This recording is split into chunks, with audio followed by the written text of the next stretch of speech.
ગીર સોમનાથના ગીરગઢડાના ધોકડવા ગામે સતત ત્રીજા દિવસે ફર્યું તંત્રનું બુલડોઝર। છેલ્લા 3 દિવસથી ધોકડવા ગૌચરના દબાણો પર કાર્યવાહી કરવામાં આવી રહી છે। 1000 વીઘાનું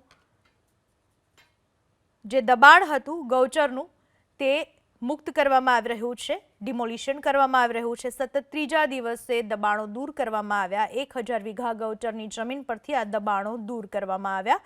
ગીર સોમનાથ જિલ્લાના ગીરગઢડાના ધોકડવા ગામમાં સતત ત્રીજા દિવસે પ્રશાસનનું બુલડોઝર ફર્યું। ધોકડવામાં 1000 વીઘા જમીન પર ગૌચરના દબાણો દૂર કરવામાં આવ્યા છે। જગ્યા ખુલ્લી કરવામાં આવી 1000 વીઘા।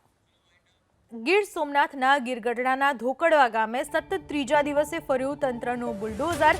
છેલ્લા 3 દિવસથી ધોકડવા ગૌચરના દબાણો પર કાર્યવાહી કરવામાં આવી રહી છે। 1000 વીઘાનું જે દબાણ હતું ગૌચરનું તે મુક્ત કરવામાં આવી રહ્યું છે, ડિમોલિશન કરવામાં આવી રહ્યું છે। સતત ત્રીજા દિવસે દબાણો દૂર કરવામાં આવ્યા। 1000 વીઘા ગૌચરની જમીન પરથી આ દબાણો દૂર કરવામાં આવ્યા। ગીર સોમનાથ જિલ્લાના ગીરગઢડાના ધોકડવા ગામમાં સતત ત્રીજા દિવસે પ્રશાસનનું બુલડોઝર ફર્યું। ધોકડવામાં 1000 વીઘા જમીન પર ગૌચરના દબાણો દૂર કરવામાં આવ્યા છે। જગ્યા ખુલ્લી કરવામાં આવી 1000 વીઘા।